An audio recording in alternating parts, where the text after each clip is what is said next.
Touchdown, buzzer beater, do it all now. All now, top corner talking home run. Touchdown, buzzer beater, do it all now. All now, top corner like all in. Lit the fire when you doubted, now I'm all in. Put me with the best, bring the stars in. Undefeated mode, no falling. Doubted when I lost, slide back when I win. Fade and pay the cost, but I rose so thick and thin. Battles and the scars, see them on my skin. They tried to knock me out, but I'ma fight it to the end, and there's no days off. I'm just resting up a little, know it pays off. I'm just stuck up in the middle, knock some weight off. I've been carrying for years, and I'm not worried, I got no fear. Home run, touchdown, buzzer beater, do it all now. All now, top corner talking home run. Touchdown, buzzer beater, do it all now. Ball now, top corner like all in. Lit the fire when you doubted, now I'm all in. Put me with the best, bring the stars in. Undefeated mode, no falling. Hey everybody, Adam here with Hometown Acres. Welcome back. If you are not new to the channel, you know who this guy is. This is Matt from Firewood Guy. If you are new to the channel, he's got a firewood operation, I don't know, probably 20, 50 times the size of what we're doing here. Yeah. You've been doing it from the age of 14. 14. Well, if you count cutting wood with Dad, a lot longer than that, but Yeah. selling firewood since I was 14. Yeah. And so if you guys saw our last video, we just recently kind of hired 2 old retired guys to come work part-time, 5, 10, maybe 15 hours a week to stack some wood and do some other things. And Matt and I, we've been talking on the phone a lot lately. And I asked him on the phone the other night, I said, from going from a 14-year-old kid making firewood to where you are now with a firewood processor, multiple trucks, semis, how many employees do you have now? There is 17 now. 17 employees. So I know where you came from, I know where you are now, but I'm really interested in the in-between, because that's kind of where I'm at right now, is the in-between. And I said, when you made that jump from going from a one-man band doing it by yourself to hiring employees, did you jump, head first into it and just go right in and hire somebody full-time, benefits, 401k, all that stuff, the whole 9 yards? Or did you do what I'm doing, kind of dip your toe in and hire some part-time people? Yeah, I did what you're doing. Yeah. I got to the point where I was going to the woods and pulling wood out, and I spent all day doing that, and then I would cut them up and load them onto the dump truck, and I'd bring them home and dump them in a big pile, and I didn't have time to split them. And so I ran up I was good friends with my neighbor, and she had young boys, and I was a freshman in college at that point, and I asked her if they'd be interested in work, and she's like, oh, they always love earning extra money. And so I just talked to both of them, and I said, hey, the log splitter's down there, the pile of logs is there. You guys know what you're doing, because they split wood for their grandpa all the time. Yeah. And I just turned them loose splitting wood. Anytime they wanted a chance to do it, they did. And they're just little workers. Yeah.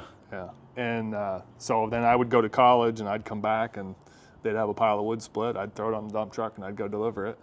And the rest is kind of history. It's just one problem after another being resolved, various methods. I think I was telling you,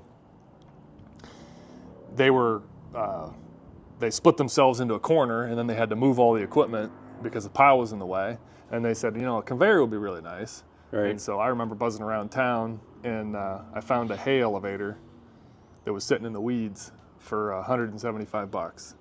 And I bought that, brought it down, put an electric motor on it, set it next to the log splitter, and they were, pitching on the conveyor going up in a pile. And that made a big improvement. And then we were getting to fall, and it was getting cooler, and we had rainy days, and the guys didn't really want to work in the rain. So I'm like, I didn't have a lot of money then. So I was trying to figure out how can I build something economical. Mm-hmm. And so my neighbor was like, oh, these quaking aspens, I want all these out of the woods. And I'm like, okay. So I cut all the quaking aspen down, and they made actually nice logs. And my dad's friend had a sawmill right around the corner. And so we hauled them over there and cut them into 2x4s and cants. And I put cants down on the ground, built 2x4 walls on top of it, and did like a homemade carport. Right. And covered the roof with blue tarp. God bless my parents' heart for letting me, do that, because it was an eyesore. I mean, I never. Oh yeah. Like, Yeah. You look down from the house and that's what you see. It's kind of like, man, I don't know how they put up with that. But anyhow, so just kind of a progression, and you don't realize where you're going or where really, I guess you know where you come from, but Right. it's. Well, I think that's one thing we were talking about, and we talk about this all the time. You know, with all this equipment and everything, it solves one problem, but then it creates another problem downstream from it. Yeah. Like what we're dealing with now with, you know, the Eastimate Evo is a fantastic firewood processor, but it makes wood so fast that it creates another problem with, well, what do you do with it? You've got to get rid of it. And so that's why I was in a position where I had the two neighbors down the street that came and started stacking it for me. And then you've got to you don't have to get a barrel screener or a screener of some sort with this machine, but I would highly recommend having some kind of screener. Just because people always say to me in the comments, well, if you've got guys stacking the wood, why do you have a screener? A screener seems redundant, or the guy stacking the wood seems redundant. And I said, if you've ever tried to stack wood that came out that wasn't screened, it is so much harder because you're digging through scrap to get the good wood out. And now when you're stacking these baskets, you don't have to dig through a bunch of crap to get the good wood out. So, man, I tell you what, a firewood processor and a screener is a good way to go. All right, so we talked about how do you know when you're ready to hire an employee. Now I'm curious, how do you know when you're ready for a piece of equipment like a firewood processor? I can remember when I first, I got a Bailey Lumber, I think it was Bailey Online or Bailey Lumber magazine, and Blockbuster firewood processors. You could order one from a magazine. And I remember I saw the 1412 in there, and I remember the price on it back then was like $16,500. And that seemed like impossible, considering I just bought my first $600 log splitter. Right. I'm like, 16,000, man, that's a lot of money. And and so we had dial-up internet, and I can remember I went back to the computer and I got online and I went to Blockbuster's website, and you could put in your name and address and they would send you a DVD, and it was a DVD of all their processors and a short video of them producing wood, because I saw it in the magazine but I didn't see it run. And really makes you appreciate YouTube now, doesn't it? Oh yeah, absolutely. The access to information. Like, I feel like it's like boxcar days when you'd order stuff from the railroad, you know what I mean? Yeah. And you'd have to order it from a magazine. And so I remember that DVD came, and I was checking the mail, and I remember I was just a kid, and this DVD comes, and I'm so excited. I run up to the house, I put it in the player. You know, VHS tapes were still a thing too. Yeah. DVD was just coming out. And anyways, so I put this thing in, and there's this voiceover talking about Blockbuster firewood processors, and I can remember falling in love with just how easy it looked. You know, cutting wood, splitting wood. And I didn't buy my first one brand new. I actually bought it from a guy that wasn't too awful far from me. He was cutting and splitting wood and filling semi-trailers that were going to Buffalo. And I remember I ran there and I ran it, and it felt so good to pull the levers and cut the log and have the wood fall into the splitter. And I remember after we signed the deal and I wrote him the check, he said to me, and this will always stick with me, he said, the cheapest way to buy your firewood is cut and split already. Yeah. And I kept thinking, like, the more I invest, the more I buy, the more equipment I involve. And I'm just thinking to myself, you know what? He's probably not wrong. Because there's a lot of guys that will produce wood very economically. And then I come back to, well, now then it's back to quality. You know, every time I've tried to buy someone else's wood, I'm always disappointed. Yeah. Because it's not like what I would make. But the thing I really enjoy about talking to you and making these videos is it takes me back to, you know, you forget all that stuff from a long time ago. Yeah. And it makes you appreciate the journey, you know, the Right. process. Where you've come all from. the pain you went through. Yeah. All the splitting wood when it's 100 degrees out, and staying disciplined to keep making wood when you're not sure if you're going to sell it or not, Yeah. you know. And you know, swimming in the pond or going fishing sounds like a better idea. Yeah. So, Yeah, I've wanted to do a video on buying some of the $100 cords of wood off Facebook Marketplace and just showing what you get Yeah. when you go that route, because there is a difference between somebody that cares about making the wood and the process and doing it the right way versus somebody that brings it in the back of a 1992 Dodge Ram pickup truck. And the most important thing, I think, is customer education. yeah, So many people, and I'm talking even sophisticated customers, restaurants, they'll come in and I'll say, well, how much do they usually deliver? And they'll say, we get 2 cords. And I'm like, there's no way. Well, that's what he says he delivers. And I said, there's just absolutely no way.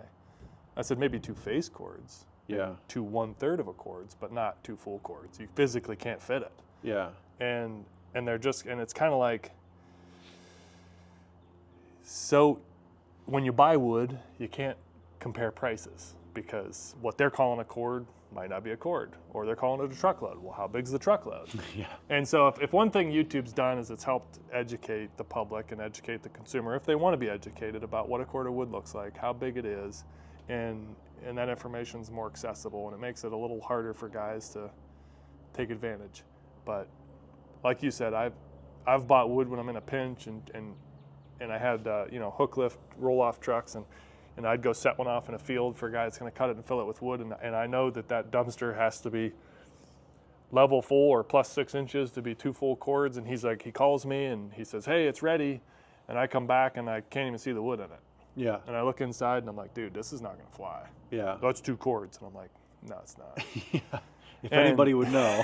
Yeah, and so you're just like, okay, moving on. The interesting thing about growing a firewood business, or I guess any business in general, is when you get to that point where you're taking on employees, you've gone through it, and I'm kind of going through it right now, is letting go control and trusting your people to do the job at hand. Like, I'm really nervous right now about letting those 2 older retired gentlemen do anything other than stack wood. I really don't want them running the excavator. I don't want them running a chainsaw. I'll probably end up letting them run the Evo because it is so user-friendly. I don't think there's a lot that could go wrong with them running that. But that's one thing I was asking you about too, was, when you start hiring people and you're not the guy doing it anymore, and maybe they might not be doing it exactly how you want it done, or, that letting go of control, and you kind of had some advice for me on that too.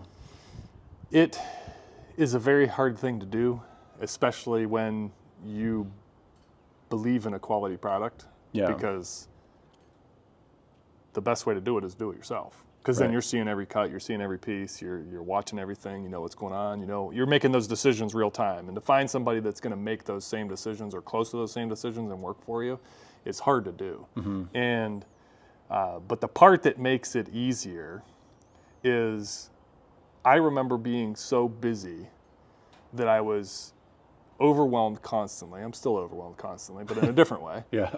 And just not knowing, just knowing at the beginning of every day that I was never going to be able to produce what I needed to produce because I was constantly getting interrupted with phone calls, trying to deal with customers, trying to process some wood, trying to load the wood, deliver the wood.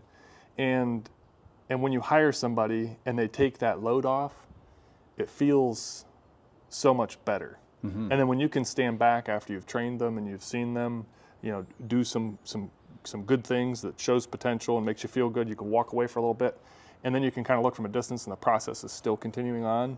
It's like, okay, now this is what this is about. This is why you can't stay a one-man band. I mean, you can, but you're only going to get so big. You're only going to be able to do so much. Yeah. And for each person their own thing. There's a lot of people that wouldn't want to have as many employees as I do, or people call them headaches. I don't consider them headaches because you can get rid of them. So Right. you know what I mean? It's like it's just, you find good people and you trust your instinct. There's not very many times where I've gotten a bad vibe about somebody, like on the first day, and then had it flip sometime later down the line. Usually, if you see a couple things happen and your gut says, "Ooh," it's probably time to follow the gut. Right, and it's on the wall. And just move on. And then the hardest thing about employing people is if you tell them, like, hey, this is the way I want it done, and then you see them deliberately not do it that way, or do it the way you're instructing them to, it's hard. Right. But sometimes you have to be more focused on the end result than you are actually the process. And so that's where I've learned a lot from employees too, because they might do it, figure something out that I don't know, and they're running it a certain way, and I'll step in and I'm like, hey, what are you doing? Why are you doing it this way? Run these back through this way, flip them that way, turn them sideways. And they're like, no, I found that it works better. And then I watch them for a bit and I'm like, oh, they're not wrong. Yeah. So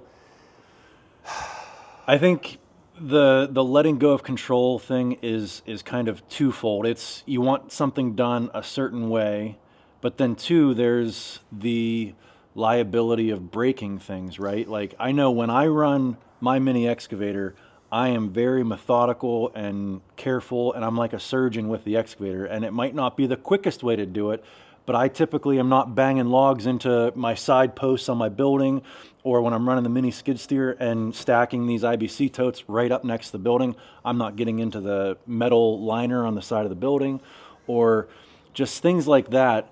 And that just, it freaks me out letting somebody run the mini skid steer right up next to the building with a tote of wood, because I'm like, one wrong move. I know I'm not going to hit it, but if they do, I'm going to be upset about it. And I'm sure, I mean, you've been in business long enough, you've had guys break stuff, right? All the time.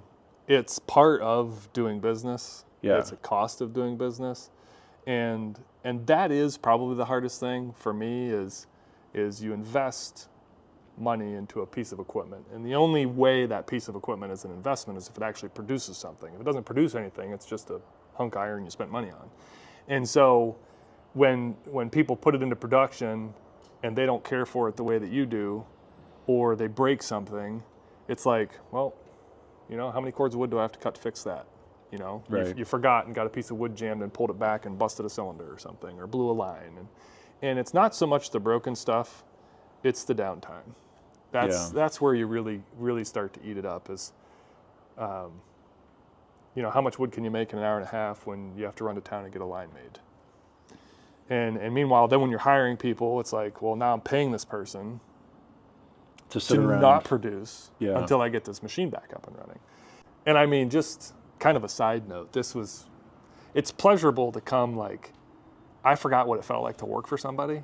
Yeah. And like I was working for you. Right. And so then I'm asking you, I'm like, hey, am I doing a good job? Hey, how does this split look? Is there something you want me to do different? And that kind of felt good for me, like to not have the pressure of being the guy, making the decisions, right? The responsibility, right? And I was actually, I was thinking as I was running the mini skid steer around, I was like, man, he's good at running that processor. He should come work for me.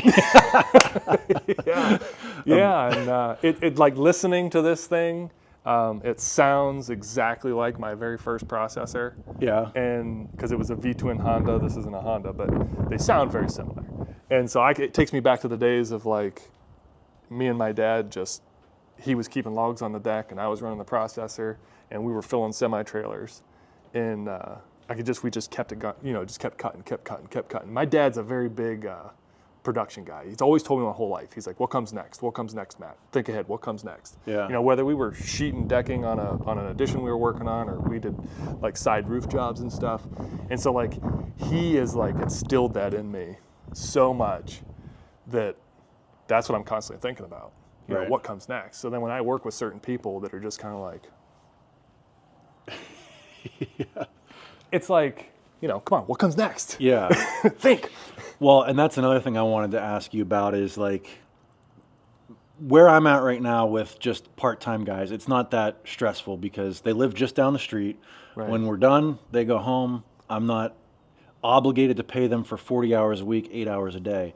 But when you transition to taking somebody on full-time, 40 hours a week, you're paying them whether they're busy or not. Whether you don't have the logs or the work or whatever for them to do, like you have an obligation to employ them for 40 hours a week. Right. And that's one thing that like where I'm at now, I feel like I could possibly run out of stuff for an extra. I mean, I'm sure I could find other things for them to do. Right. But I'm wondering if you talk about that a little bit. Like when you transition from, those 15, 16-year-old kids or however old they were Yeah. to like the part-time to an actual full-time employee. What was that like? Scary. Did you run into any of that of like worrying about not having enough for them to do? No, kind of a policy I've taken, and it's not a real great one. I don't know. I think there's better ways to do this. But one thing I've always done is when I need to hire somebody, I always work that job. Like, so when I hired my first full-time employee, I was doing that job, and I knew the hours were there, and I knew the commitment was there. And then, so then it was like, I had a confidence level to hire somebody. I'm like, yes, I know I have this work. Yeah. Let's bring you in, give them that job, and then I would try and grow the business or work on a different part of it, and fill my plate with that job, and then find somebody to do that component of it. Okay. And so that's been kind of a smooth thing, a smooth way to do it, I guess. But I don't know. I try and treat everybody really good. Like anybody I bring in, they matter to me. Yeah. And I've talked to other business owners that give me advice, and they're like, they're expendable. Just, you don't like them, get rid of them, burn up another one, get another one. If you don't have work for them, let them go. And it's like, that's a different way to do it. And it works for a lot of people.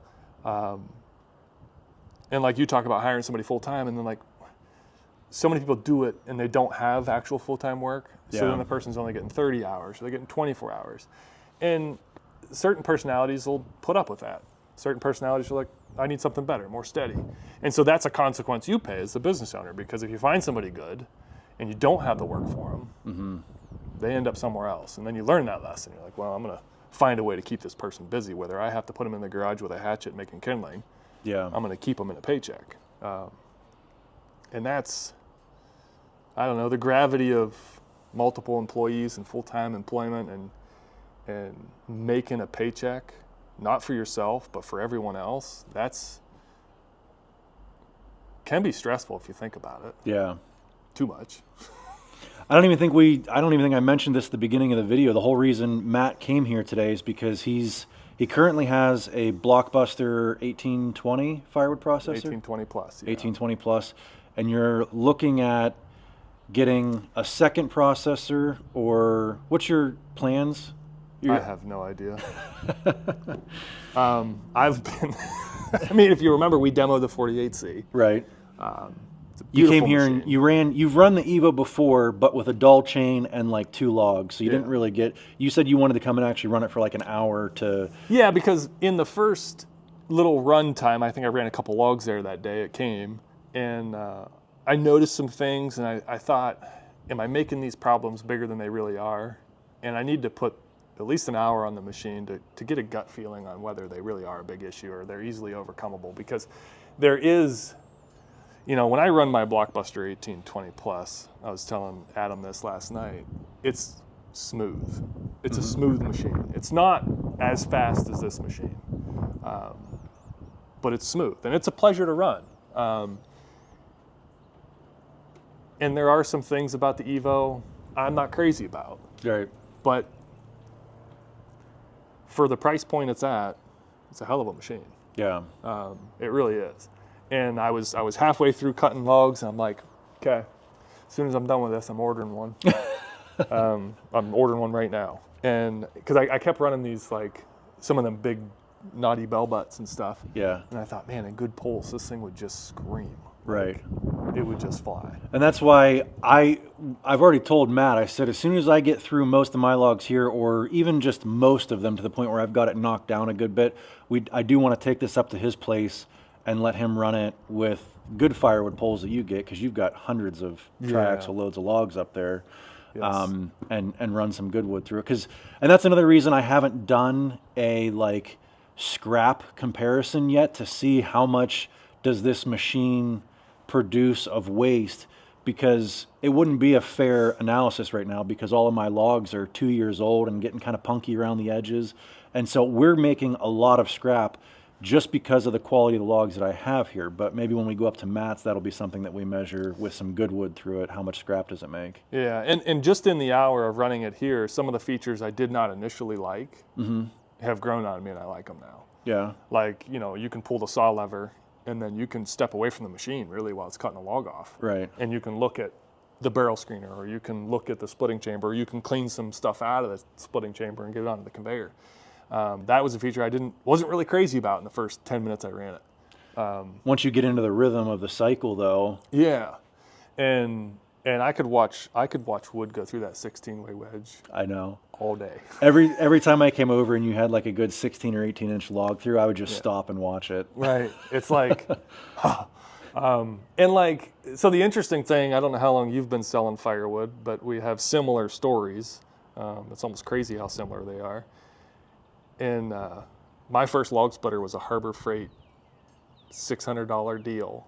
And then I had the $600, I'd saved it up, you know, and I went up to the store and the lady's like, "Are you one of our privileged members or whatever?" I'm like, "No." She's like, "Well," she scanned something, gave me 20% off. I'm like, "Well, the splitter was cheap at $600. I can't believe I got 20% off." Yeah. It came in pieces, put it in the bed of the truck.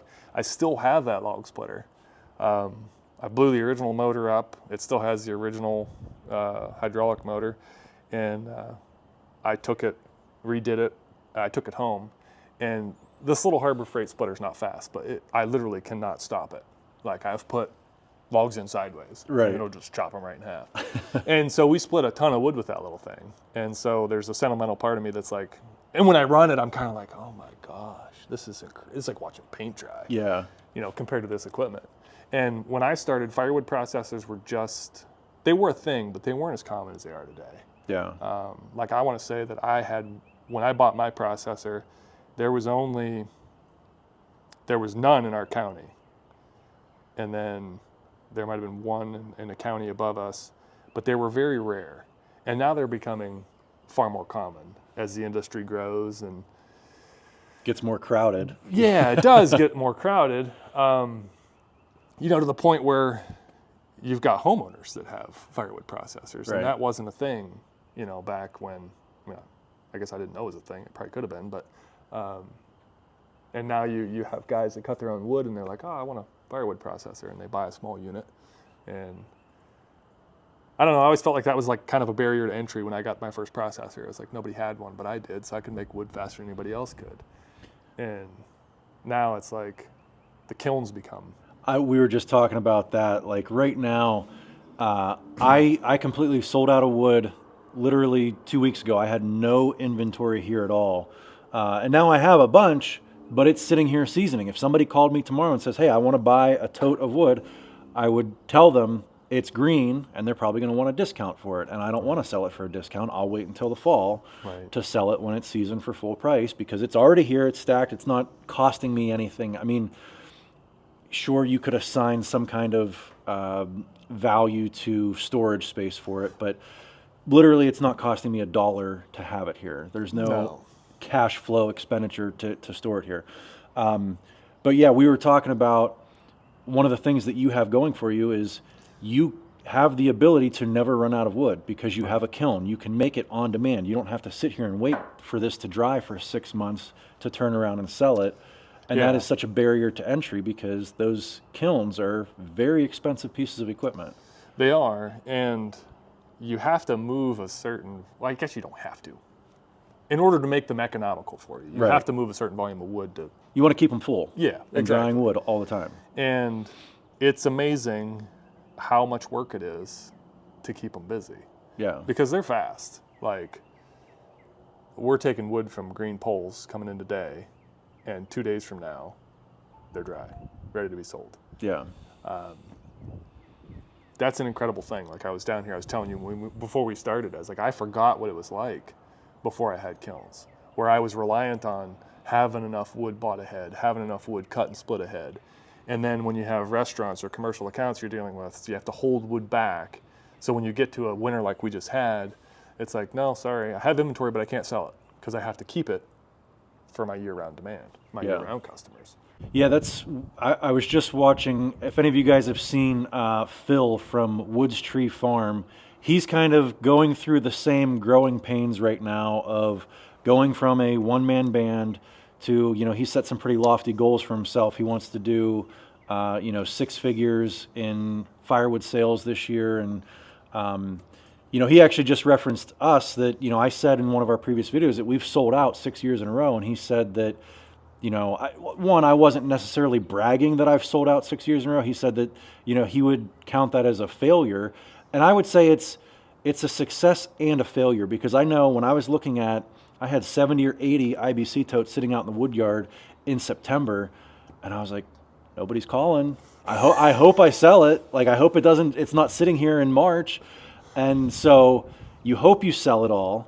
And then when you do sell it all and you still have people calling you, it's a bad thing because you have to turn people away. So it's a success and a failure at the same time, because you moved all the wood, but then you're out. And so I think that's where the kilns really come in, to not having to deal with. And it's like restaurants when they've got 12-hour slow smoked brisket. Like, when the dinner rush comes in, when it's gone, right? You can't, at 7 p.m. you can't make any more 12-hour smoked brisket that's going to be ready by 8:30.